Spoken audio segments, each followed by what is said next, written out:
Weekly Home Learning Plan, a Teacher's Guide.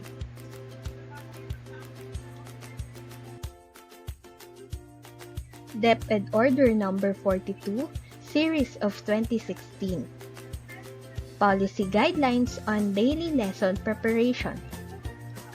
It provides the legal basis of lesson plan preparation for the basic education.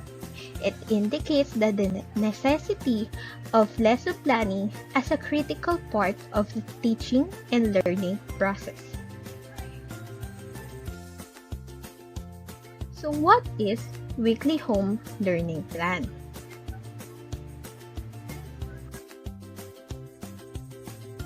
The Weekly Home Learning Plan shall be prepared by teachers implementing distance and blended learning. So dahil sa nangyari sa atin ngayong pandemic, ang ini-implement natin ay distance and blended learning. So dahil dyan, tayong mga teachers ay inaasahang gumawa at maghanda ng Weekly Home Learning Plan. DLP or DLL, which is prescribed in DepEd Order Number 42, Series of 2016, shall be prepared by teachers implementing face-to-face learning. Kung ikaw naman ay a teacher na sumusunod or nag-implement ng isang face-to-face learning, ang dapat mong i-prepare o ihanda ay DLP or DLL. Weekly Home Learning Plan should be developed following these procedures. Sa paggawa ng Weekly Home Learning Plan, ito ang mga kinakailangang isaalang-alang. First, refer to the most essential learning competencies or MELC in different subject areas.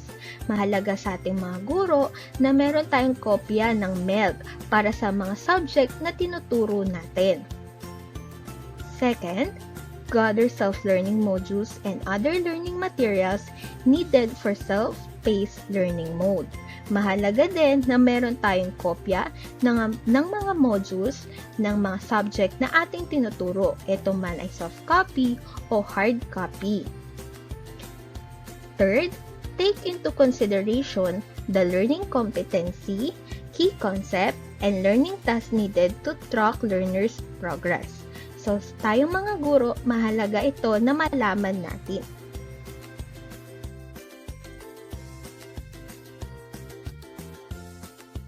Weekly Home Learning Plan shall consist of the following parts.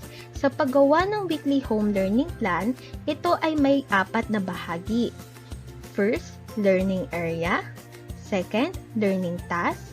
Third, learning competencies. And fourth, mode of delivery. First is the learning area. Learning area are the subjects prescribed to be taken by learners in a particular grade level or key stage. Dito natin ilalagay kung anong subject gagawin ng bata ang activity na inihanda natin. Second is the learning task. Learning tasks are formative learning opportunities created for learners to enhance their understanding of the content, which prompt them to engage intensively in the subject matter. So, dito naman natin ilalagay yung mga activity na para sa ating mga estudyante.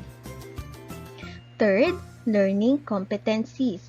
Learning competencies refers to the knowledge, understanding, skills, and attitudes that learners need to demonstrate in every lesson and or learning activity. Ang learning competency ay naaayon sa most essential learning competency na kailangan matutunan ng bata. Fourth, mode of delivery refers to the method of submission of learning outputs to include written work, products, and performances preferred by the learner or the parent based on their context, situation. Paano ipapasa ng bata ang kanilang mga outputs? Ito ba ay sa pamamagitan ng online o ito ba ay sa pamamagitan ng proseso para sa mga kumuha ng modular?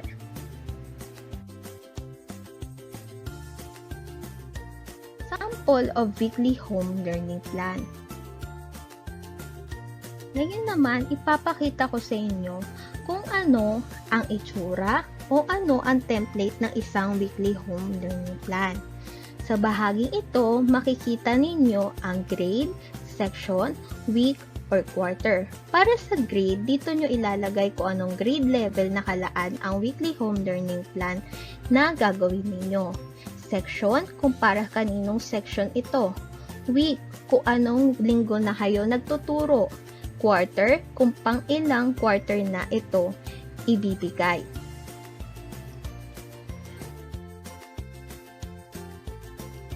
Ang susunod naman ay ang bahagi ng weekly home learning plan.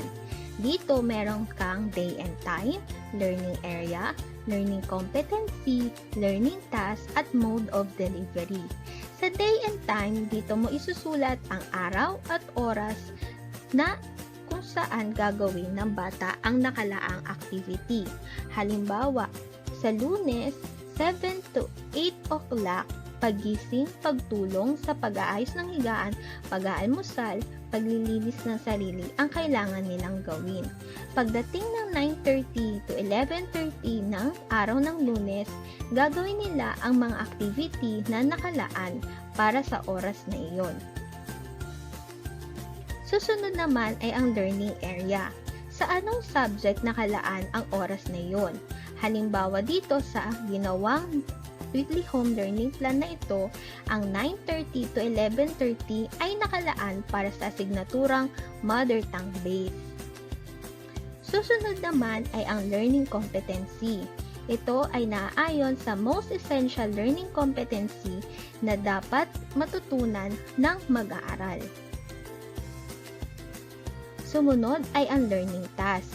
Ang mga learning task ay naaayon sa module na ginawa ng guro. Dito mo ilalagay ang mga activity na dapat gawin ng bata.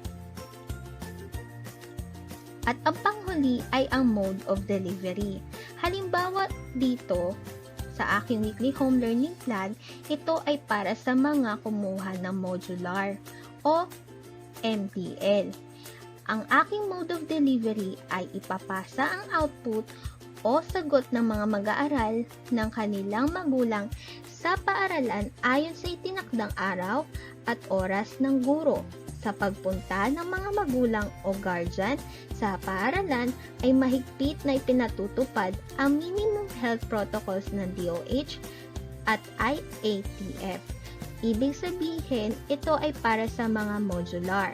Kung ikaw naman ay guro para sa online distance learning, pwede mo ito ipapasa sa kanila sa pamamagitan ng mga online platforms gaya ng Google Classroom,